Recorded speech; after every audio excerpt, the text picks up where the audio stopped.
Thank you. Wish you all very good evening. And well, as you all know, the theme is pipe water to all. I think very basic subject, very basic subject, and very high-powered panel. So my job is to just facilitate it. We look forward to your participation actively. Thank you. Friends, I think you have seen in many places that water can become a limiting factor in our socio-economic development and economic growth. And let me give one example. In Gujarat, in 1999-2000, 1999-2000, GSDP growth was 1.02%. And we used to deploy 10,000 road tankers and 2 trains to supply drinking water. Next year, 2000-2001, GSDP growth was minus 4.89%. Of course, earthquake took place on 26 January 2001, so last 2 months were lost. And for 5 years, 1997 to 2002, economic growth was GSDP growth was 2.8%. But imagine after 2002 to 2022, 2 decades, growth has been in Gujarat in double digit, including agriculture. And I think one of the story is that then Chief Minister, Mr. Narendra Modi, when he took over as Chief Minister, the first focus was, of course, improving governance, but ensuring water security. And that changed the whole gamut of governance, whole issues. Friends, as we know that today almost 25% people don't have safe water, and our goal is by 2030. I think everybody should have clean tap water. I think we have got a very eminent people here who have got varied experience. And let me introduce Ms. Maria Shaw-Barragan, Director Lending Operation in Asia, Africa, Caribbean and Pacific, Latin America, European Investment Bank. Then we have got World Bank Country Director, Mr. Agustin Tano Come. We have Sara Rovesi, President, Future Food Institute, Italy. Mr. Rohan Mishra, he's from Coca-Cola. We have Ms. Hadas Mamane, Associate Professor from Tel Aviv University. So I think first I would like to start with Maria, if you permit me. I would like to let me take this issue that in the context of climate change, and basically source as well as systems are becoming challenging day by day, and the kind of economic growth we need, growing population, and unplanned urbanization is putting so much strain on existing system that most of the places you plan for next 10 years, 15, 20 years, and the whole system becomes In this context, what is the way forward for developing basically resilient and future ready systems to ensure clean tap water supply to every household, which means quantity, quality, regularity, and pressure? Wow, what a question. Thank you very much, and thank you for having me. Thank you for having me here in this fantastic panel. I'm really interested in, because we have really very complementary profiles, all of us. And for us, let me explain the European Investment Bank. When I'm in Europe, I don't need to explain who we are, but here I do feel very humble, and I need to explain. We are the Bank of the European Union. So we are owned by the 27 member states of the European Union, and what we do is lending inside the European Union, but also outside. And as you have seen from my title, I cover three continents of this activity outside the Union. So, but coming to your question, we need to look at water in a holistic way. So it is not just water, it is what it means in terms of the social effects of water, the health consequences, the energy nexus with water as well, and then look at what is the effect of climate change, and then climate proofing our investments in water. This is an essential element. It's really looking at what are for each one of the water investments that we're going to do, proper planning. Planning, it's much more difficult to retrofit in urban environments than to do the planning properly from the beginning. So having done the planning properly, environmental and social studies, how is this investment going to affect the whole water basin, how it is going to be affecting socially the population of today and the population of the future. The question of sustainability, it's always about now and looking forward. And we are talking about investments that are going to last for a very long period, and therefore from a financier, making sure that we are providing long-term finance so that the life of the investment is going to be matching. But in the analysis, the climate proofing, looking at the effect of climate change and how this for the population and the future is going to be affected, I think it is essential. Thank you. Thank you, Maria. Let me come to Country Director, World Bank. As we all know that Government of India has launched Jal Jeevan Mission, pipe water supply to every rural household by 2024. The program was launched in 2019. It's a 5-year program, $51 billion program. And it's a speed and scale. Because when it was launched, only 32 million households had tap water connection. And imagine next 5 years, you have to provide tap water connection to 160 million household. So it means it requires a very different way of working. And progress so far has been fairly good in the sense that we have roughly now 113 million households with tap water connection. So from 16.5%, the coverage has increased to 58% plus. In fact, rural school, we'll be happy to note that more than 87% rural schools and creches, 86% are having tap water supply. But with this kind of speed and scale, it also poses certain challenge. As we all know, the sustainability is one of the major questions. Operation and maintenance long-term is ensuring, because a peculiar mathematics operate in this sector. In fact, you cover 10,000 villages and you will find another 10,000 have become, water is scarce. So 10,000 minus 10,000 is always equal to 10,000, new 10,000 villages appear. In this context, I would like to ask that what is your suggestion that for long-term sustainability to ensure that service delivery is as per expectation, and especially the infrastructure being created for next 30 to 40 years. So with your experience, what are your suggestions that we should be working on? Thank you very much, Bharat. And you are really an expert on the Jal Jeevan, and congratulations on this program. And the design is, although you said that it needs fine tuning, I think it's a very good design, and the intention is really great to have tap water in every household. Of course, we are not interpreting that as meaning the tap should be in every room, in every household, or perhaps not even in every compound, but the idea is to ensure that every household in India has access to tap water one way or the other.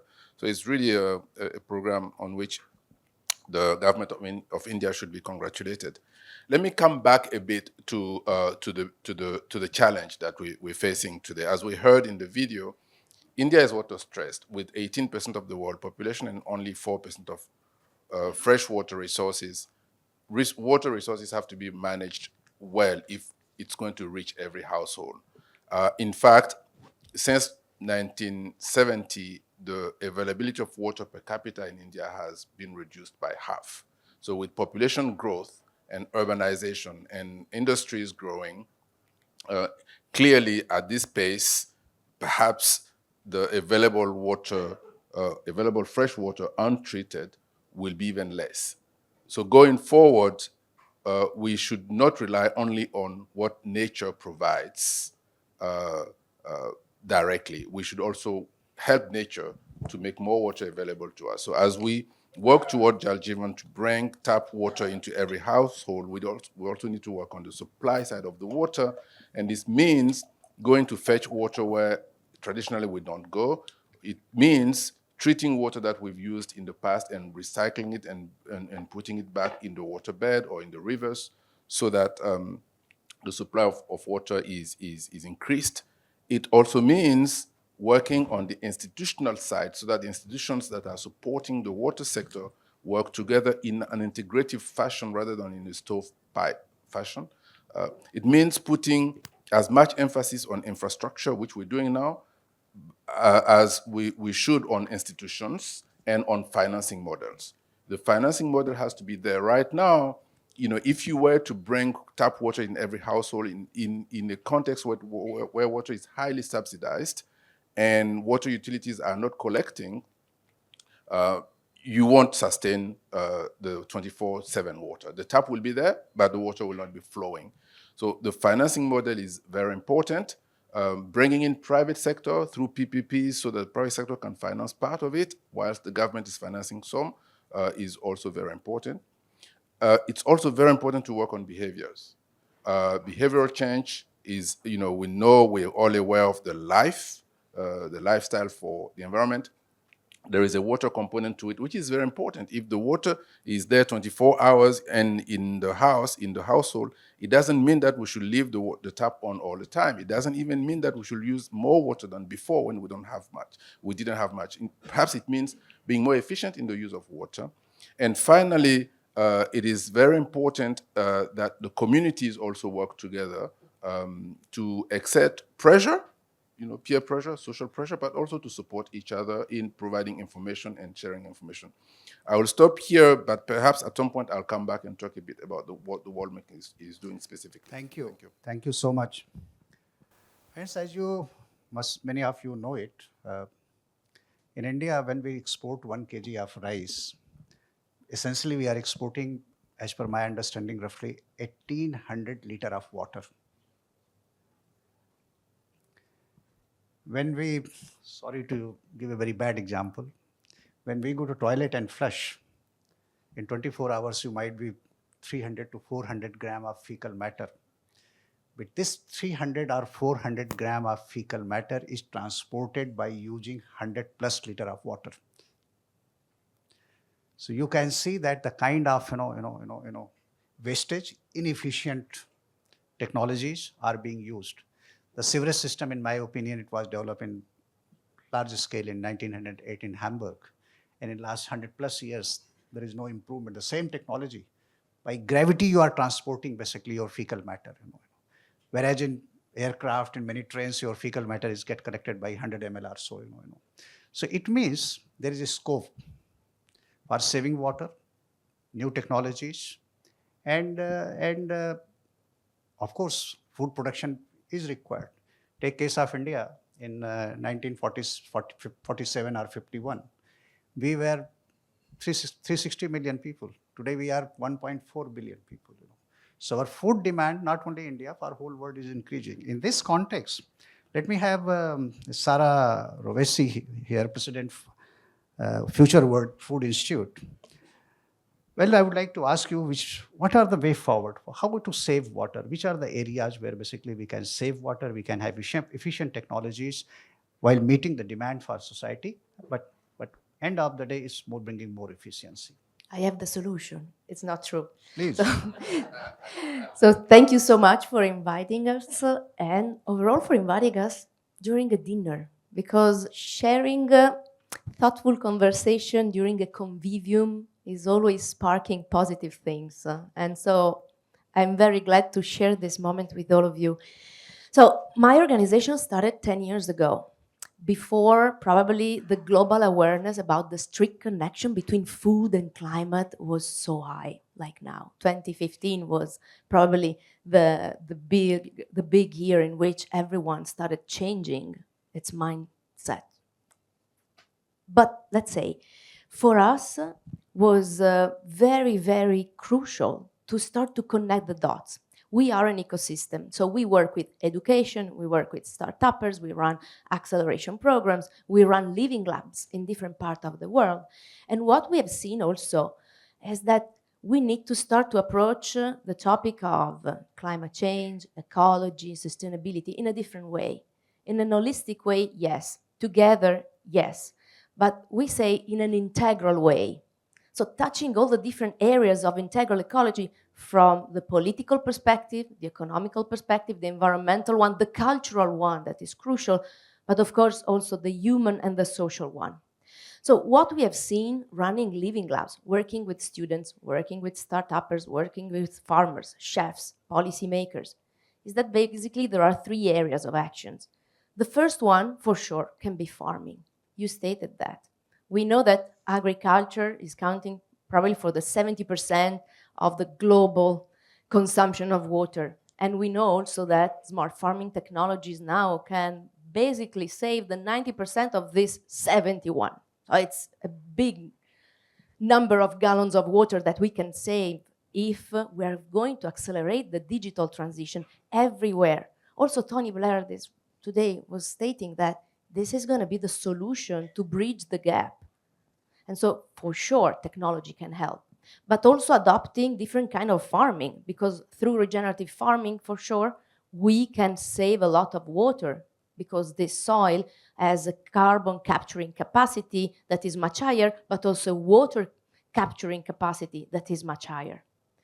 Then there is another area that is for sure the area of advocacy, changing mindset, helping families, students, kids, normal people to change these habits. And we're doing this so much through schools. But let's say there are some smart solutions that can happen also in big industries. We have been working in an innovation initiative with the largest manager of school canteens, managing thousands of school canteens everywhere. They changed just a little thing, how they're cleaning kitchens everywhere.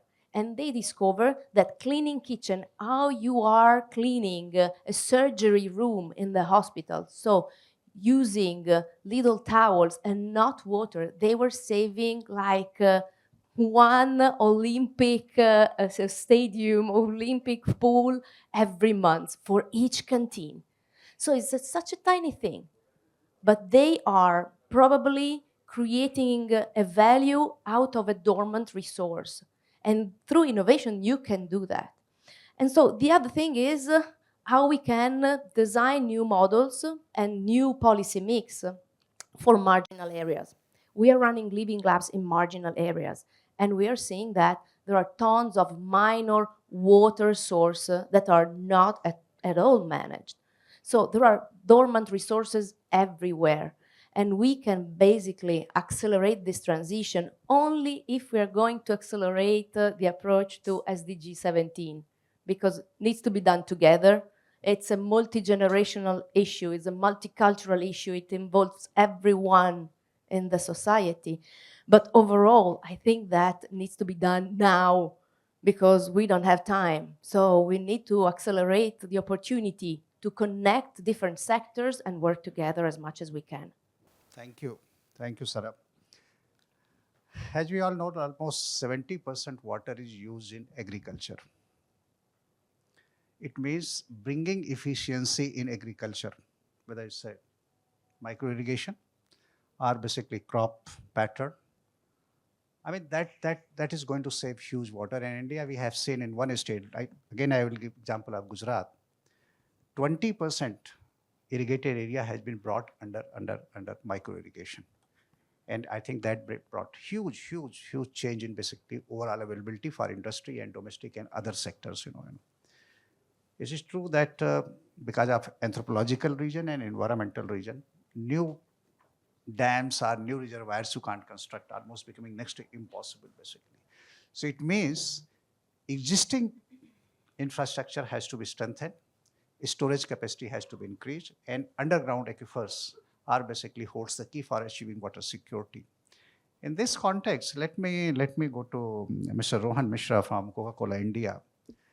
They are basically one of the major consumer of water. Their whole business model is basically consuming water. So having water is basically there is a business. Let me ask Rohan, how investment can be catalyzed, how it can be, in basically developing infrastructure for achieving water security. Your view, please. Bharat sir, thank you firstly very much for shepherding the panel. I don't think there is any better person to do this than somebody who's actually been a part of writing India's water story. So I think that's very, very important. A couple of things. So in addition to the Coca-Cola company, I also want to wear a common citizen's hat today, because I think that's very important in terms of being honest and diligent in providing solutions of what is not an easy task that we'll undertake. One of the things that we see is that water, while it's not only a resource issue, I think a large issue around water is also a governance issue. And one of the things as policymakers or as people involved in policy making need to be very conscious of is therefore what should be the right governance to galvanize investments in the sector in particular.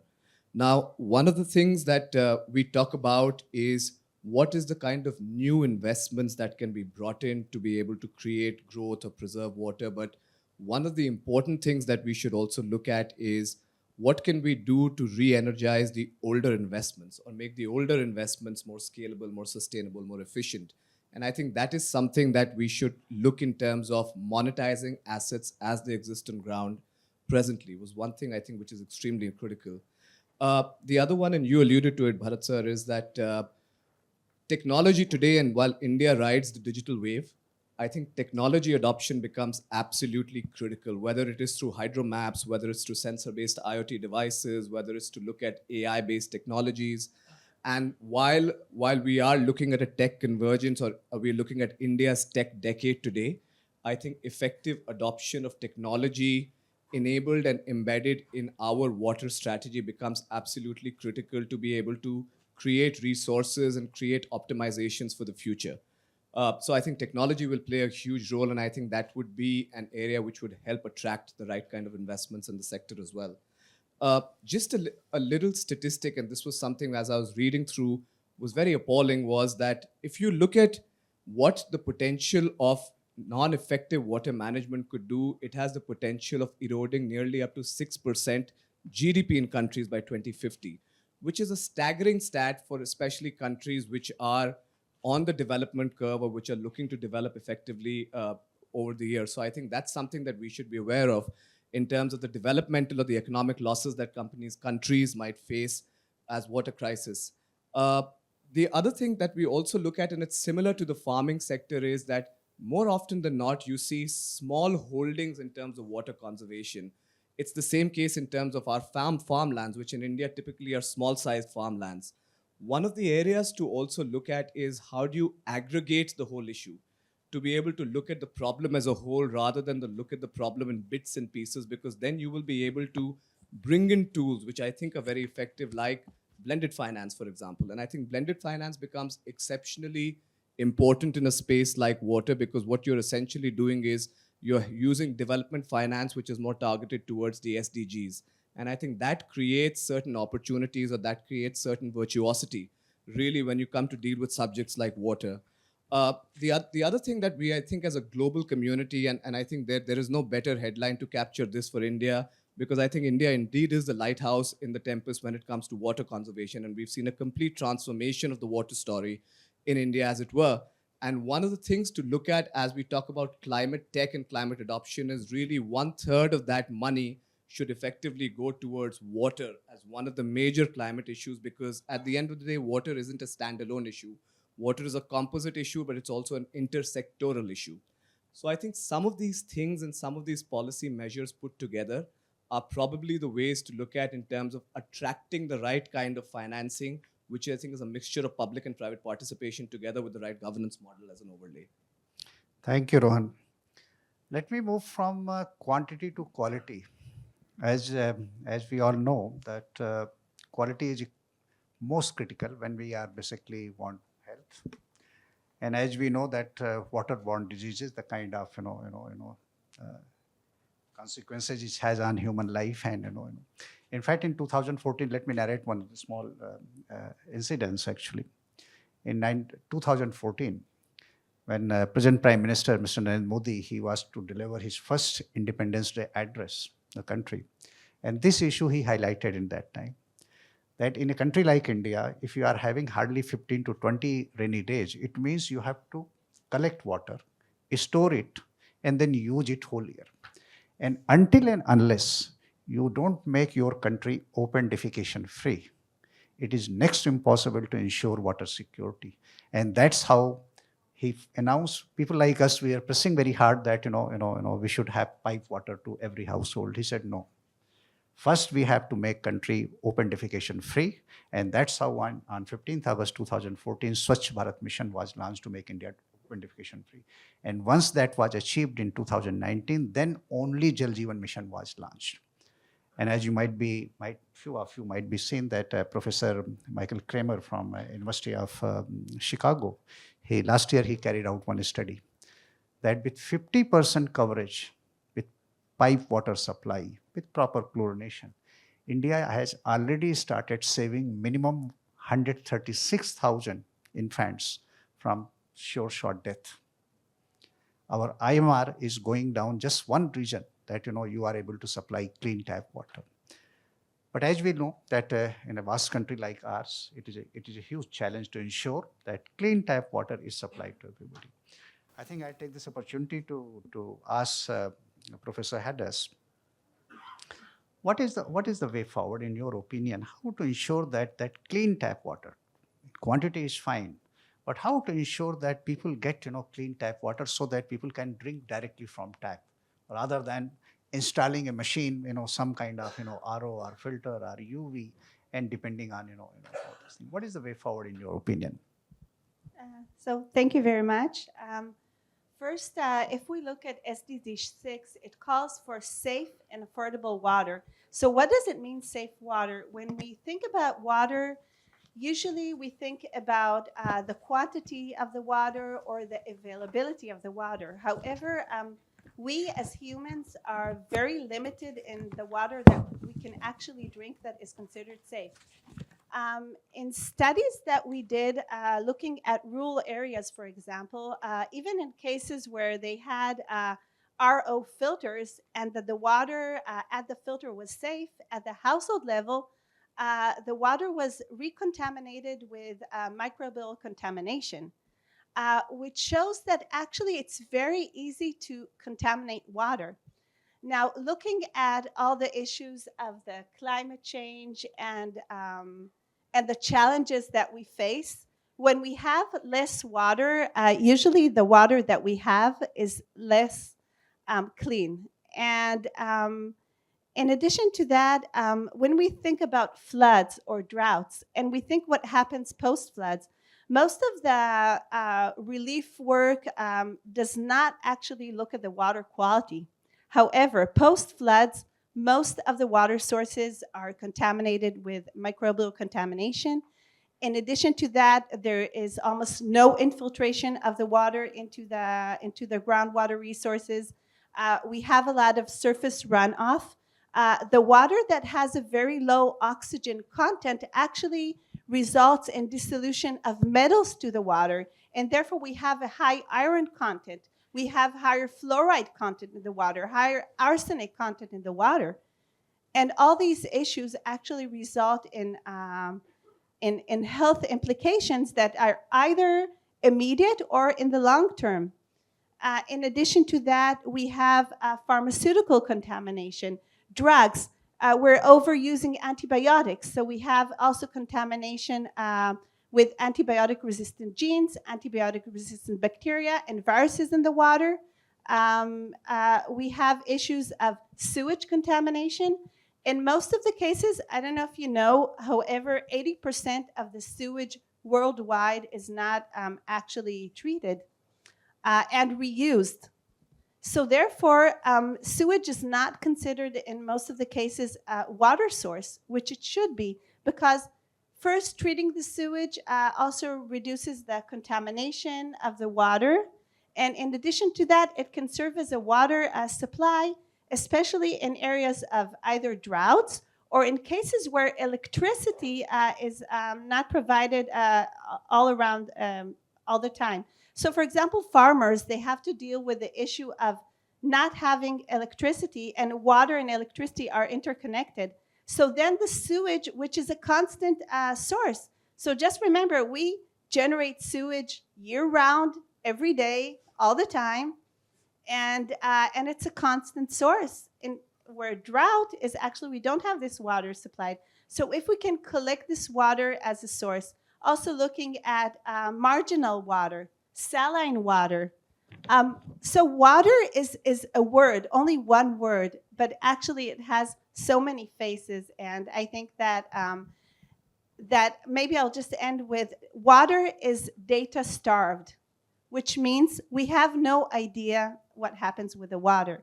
And it's impossible to measure water everywhere in all the places. Also, the water analysis is very costly, and sending water to labs is also a very big issue.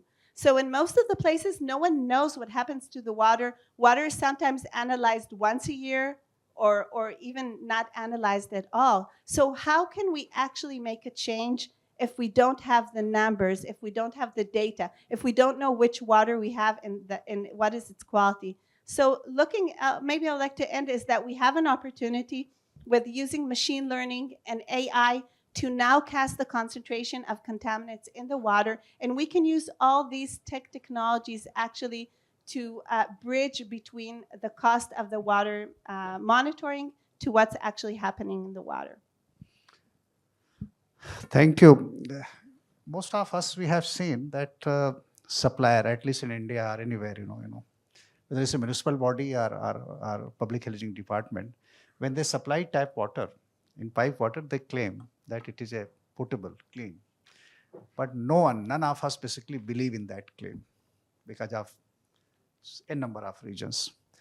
So this creates the business, the whole business model is based on this kind of, mistrust. What I do basically, we buy a machine, UV or filter or RO or something. So whatever water goes in that machine, we don't know its quality. And whatever comes out of this thing, that also I don't know. But I trust this machine and I drink, whereas from tap water, whatever is coming, I don't drink.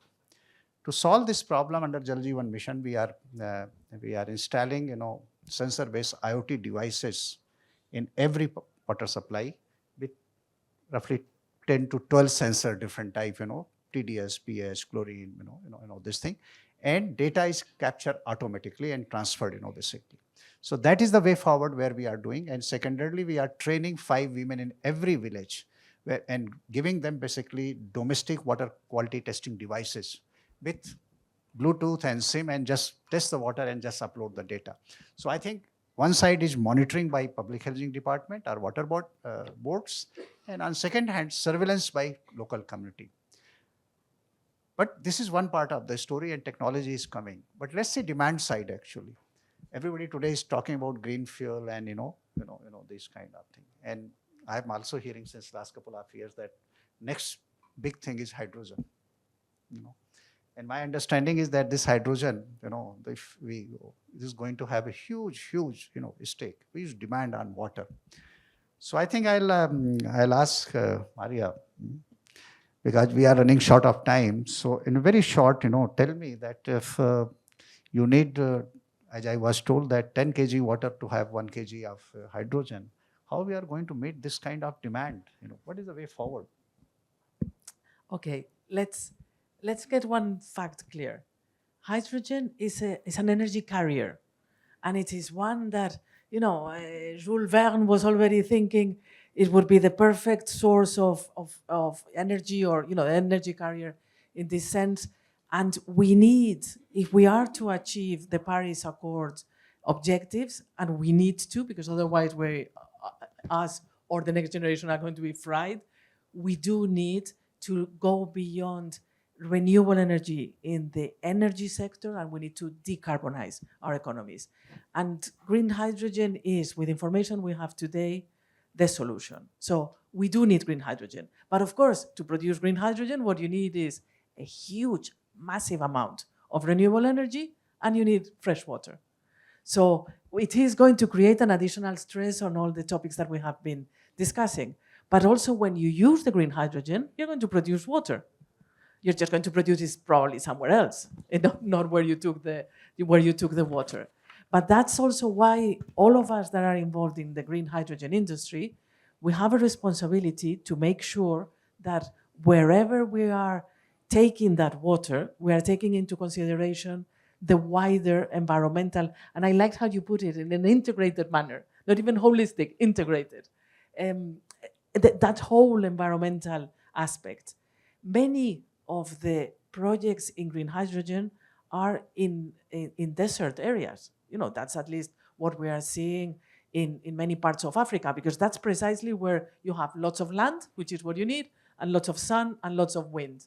But what you don't have is water. So One of the things that we are doing is desalination, which of course increases the cost because you need another massive amount of energy for desalination. But then what you must always make sure is that you're also making fresh water available for the population. So that's one of the ways in which you can ensure that you're really taking into consideration the whole social aspect. But environment on green hydrogen is crucial.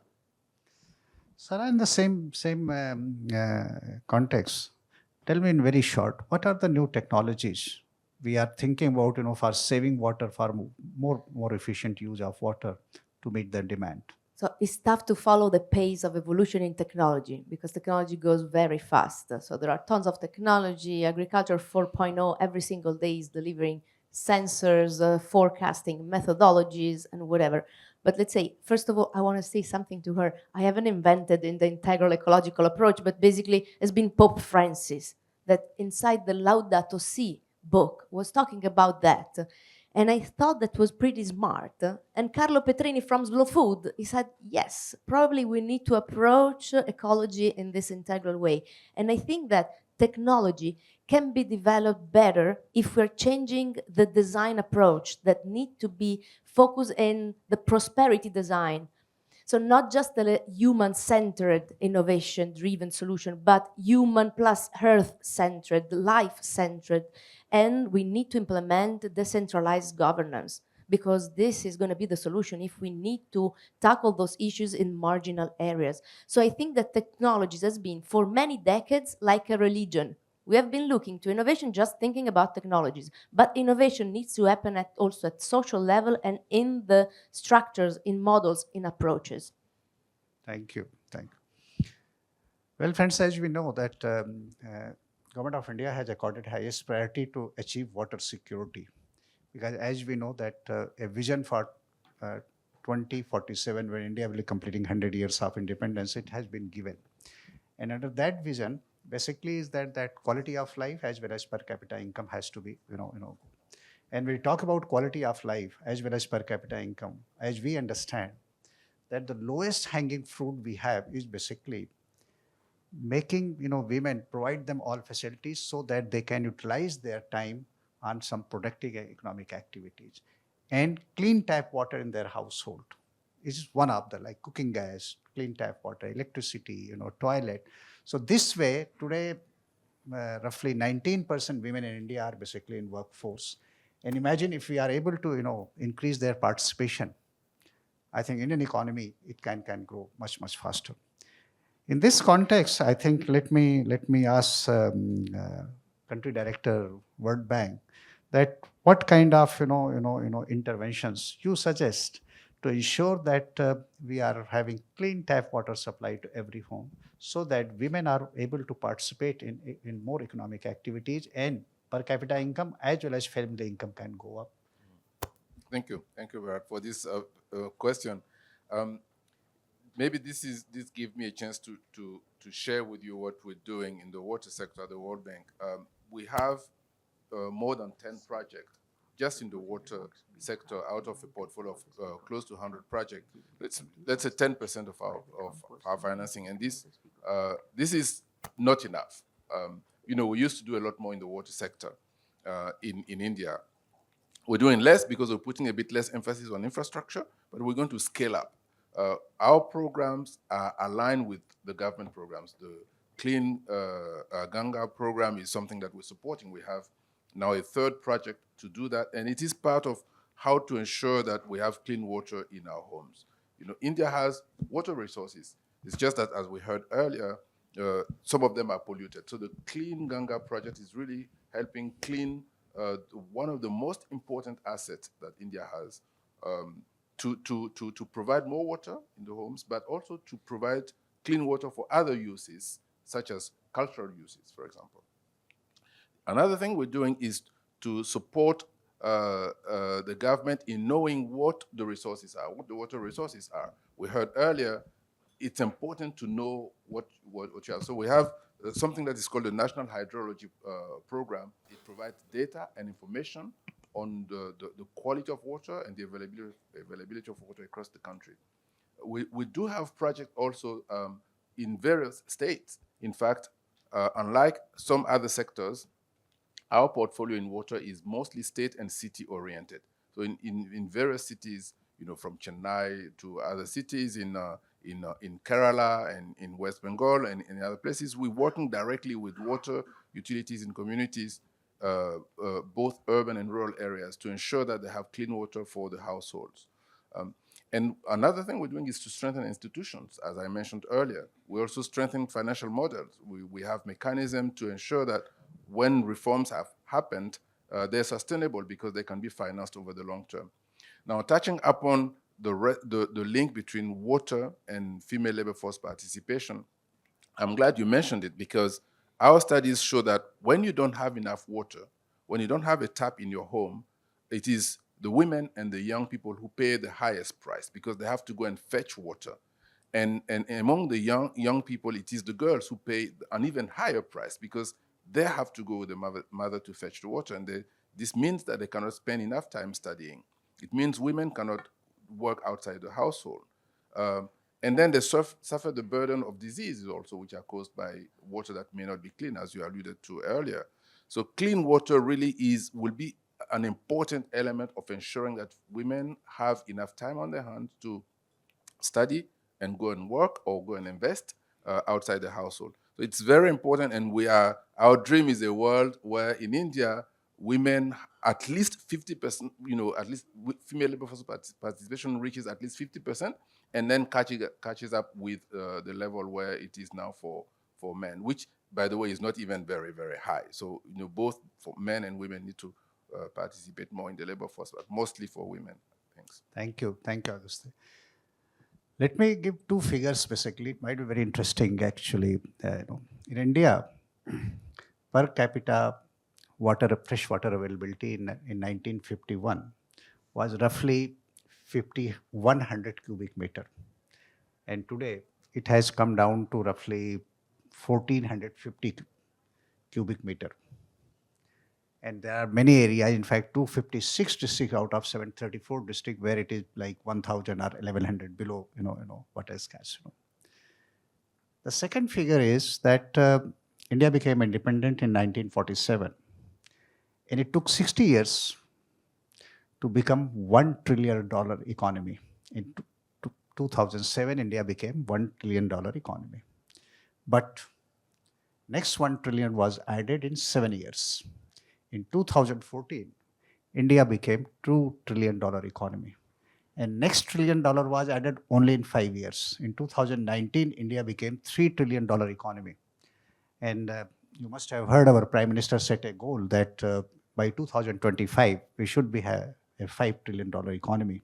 Of course, COVID and other disruptions have been there. India is, as you see, that industrial growth and manufacturing and all those industrial requirements is increasing. And roughly today, 10% of our water requirement basically is to industry, which is going to be up. Rohan, you are representing here industry. Tell me, industry is consuming water. What they are doing or what they should be doing basically, how they should bring their corporate governance that it should become a kind of sustainable model. This increase and just going up and up and up, is not going to work actually. So your thought. Sure, sir. So I think the first thing to look at is the value of a good really is determined by its scarcity in a sense. So one of the fundamental things that needs to change both within corporate citizens and the government is that water needs to increasingly be looked as a human right and lesser as an unlimited resource. And I think that's something that's a very underlying principle that helps in building corporate governance. The second thing that I'd mentioned is that therefore, if there is intrinsic value, there needs to be a multi-value approach that needs to be put into water, which needs to be sector agnostic, but also multi-sectoral in how this approaches, because it's not one sector's problem. We heard one of the panelists talk about 70% of the usage coming from agriculture. Us essentially being an agrarian economy, we need to make sure that there's an equitable responsibility between corporates and governments, and also making sure that there's a socialist angle to that. OECD actually put down a very interesting framework, which was basis 5 areas of corporate, which was corporate governance, polycentric governance, adaptable governance, experimentalist governance, and meta governance. And I think these 5 principles really need to be embedded into corporates. Corporates no longer, Bharat sir, in my view, are shying away from the fact that only profitable corporates will invest in sustainability. I think it's the other way around. Sustainability also leads to profitability. And I think that's a mind shift increasingly that corporates are moving towards, and therefore there's greater investment, there are greater governance models. The last thing I'll say, and I'm conscious of the time, is that our Honorable Vice President had actually put across a very interesting framework in terms of corporate governance, which was based on a suite theory, which basically was talking about segregation of ownership and control, wealth creation on which profits will be a byproduct, efficiency of decision-making and resource use, ethical and environmental commitments, and lastly, transparency through accountability. And I think as you can embed those into your corporate governance thinkings and evangelize that in terms of what corporates would do, I think we'll be in a good place in terms of actually caring for a resource, which, like I said, should be treated as a human right and not as an unlimited resource. Thank you, Rohan. Thank you. And last, Professor Harris, let me ask you that as everybody says that, women are the most impacted when there is a shortage of our paucity of water supply, our quality of water is to how to and what kind of role women can play in ensuring water supply. Of course, India has given a model basically where every village is having water and sanitation committee, which is called Pani Samiti, which is 10 to 15 member committee with 50% women and 25% representation to weaker section of society. So that is one model basically which has come up and is doing fairly well. And government is basically providing money for operation and maintenance. So this model has developed. But what are the other areas and where women can play an important role in ensuring water security? Okay. So first, as RGB said, women actually need to be in every place where decisions are being made. So this is very important. So I work a lot in India. From the north to the south, I'm also a visiting faculty in IIT Madras in Chennai. And what does it mean that women need to be in every place where decisions are being made? So in the PANI committee, which I'm aware of, actually 50% of the, as you said, of the participants need to be women. However, in order to women to raise their voice, women actually can be the ambassadors of their water within the villages and the rural areas. Women can be responsible for monitoring the water. Women can be responsible for not only for monitoring, measuring the water, it could be a paid job for them. They can actually learn how to fix pumps, how to fix filters. When a filter is getting stuck, how to backwash it, how to treat the water. So if women are also educated and get the training for also not only fetching water, but also treating the water, treating the infrastructure, the materials, they actually will have a voice because they will be the focal point of education, of information, and they would be those that actually provide the safe water. And that way we can also empower women. They can also get an income. In addition to that, women can also look at water practices within the household. So making sure that when people use the water, they don't touch the water, it's being used. They can also look at, for example, do we need to treat the water at the household level or at the community level? So in a sense, I'd like to end with that. If women are in every place where decisions are being made, they also have to get the education for the technical treatment of the water facilities and be those that fix the broken pump. Thank you. Of course, we are running short of time, but I will request any of you basically are interested in asking question, but of course not to me, to any of the panelists. I'm a moderator, just keep in mind. But before, sir, yes, you are the first one. Let me put the context that it appears, that with the present rate of coverage, we are not very sure that whether SDGs 6.1 or clean tap water or safe tap water we are going to achieve. And I think we all have to think collectively that like India did under Prime Minister Mr. Modi, that, working with speed and scale, that, whether it's sanitation or water or other facilities, what can be done. I think I would like to leave this thought that if India can, had that kind of political will and investing in these kind of, other parts of the world and other financing institutions, what kind of role they play. So, sir, floor is open to you, and here is the people who are going to answer.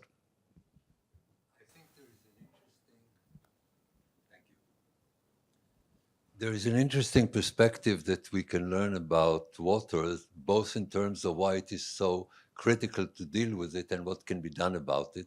And it comes from the Middle East. You look at what happened in Syria and you see that the civil war was to a large extent a product of the lack of water, because people dealing with agriculture on a very high level in terms of their numbers, proportion of the population, were coming to the cities. The cities were not industrialized, so they became lumpenproletariat, and they generated to a large extent the civil war. So that's on the bad side. Now on the good side, we used to say for a long time that water will bring war between Israel and the Arabs. What is happening now is the extreme opposite. Since Israel is a water superpower, we use 86% of our waters. Again, the next country after Israel is 30%. And we desalinate on a very high level. So we will be giving water to Jordan on a very large scale, and Jordan will use the large parts of the desert to create solar energy and sell it to Israel. So, and the solar energy can bring desalination for water that will come to Jordan. So here is a good reason to deal with it, because it can do bad things, and here is the good things that it can do. Thank you so much. Any other one? Mic check. One, Please. two. Sorry. Thank you. Greetings to the House at large. Thank you so much for the opportunity. First and foremost, I'd like to say kudos to Hadass and Sarah and Ma. I didn't get your name. Women, inclusion, diversity. It really, I'm a gender equality advocate. So my question is for Mr. August. I would greet in Igbo or Yoruba. Pardon me, I can't really recall. So shout out to you. But kudos to Sarah. Advocacy and grassroots activism is everything. Social inclusion. So my question is on gender equality and gender sensitization. Since we live in a very patriarchal society, how is the World Bank Group, not you as a personality, ensuring that women within their diversity in the context of India are being protected from water insecurity? Because we can't speak of sustainable development and water security, leaving social security behind. So how are we really mitigating this patriarchal society, the history that we have in this water acceleration, water development? How are we really ensuring that women within their diversity from every walk of life are being protected? And how do we really mitigate social security for women from marginalized communities? The World Bank Group in particular, because you spoke of finances and so forth. So how do we really ensure social security in the context of water security for women from marginalized communities? Thank you. The World Bank Group in particular. Thank you for this question. Yes. Thank you. I'll try and be direct in the interest of time. So in India, the way we are incorporating water security into our thinking about gender is to ensure that whenever we have a project in rural areas, first we do what we call citizen engagement in project preparation. So we ensure that we speak to women in the community. Second, we have what we call gender tagging of every project that we finance. So we ensure that the project is designed in such a way that there is a gender lens, meaning the project should benefit women at least as much as men, and if it doesn't, and it should benefit women more than men in order for it to get the gender tagging. And in the India portfolio, we're aiming for 100% of our project being gender tagged. Right now we are at 85%, which means that the vast majority of our projects are designed in such a way that they benefit women more than men. And this applies to our water portfolio. And thirdly, when we work in various states, and in many of the states where we work, including in the Northeast and in the challenging states, in the hilly states, we pick areas where women are involved in rural activities or urban areas, and we select those areas to ensure that our project will benefit women more than men. I went to Assam, for example, the Assam state, and I visited some of our projects, And these are not water-specific projects as such, but they're connected to water because we're supporting women entrepreneurs for irrigation supported agriculture or for water-based economic activities. And 80% of the beneficiaries are women, and we talked to some of them, and this changed their life. They have enough resources now to send their children to school. They have more autonomy in the household. They can make more decisions without depending on their husband. They receive their resources directly through technology-based financial inclusion means so that they're in full control of their resources. So this is what we're doing in India. In the interest of time, I'm not touching on what we're doing globally, but if we have time, I'm happy to do that. As you know, maybe you heard in today's event, we're receiving a lot of support from various shareholders to support women entrepreneurship across the world in various countries. But there is no time to go into the details of that. Let me thank you, all of you. It's a wonderful, wonderful gathering.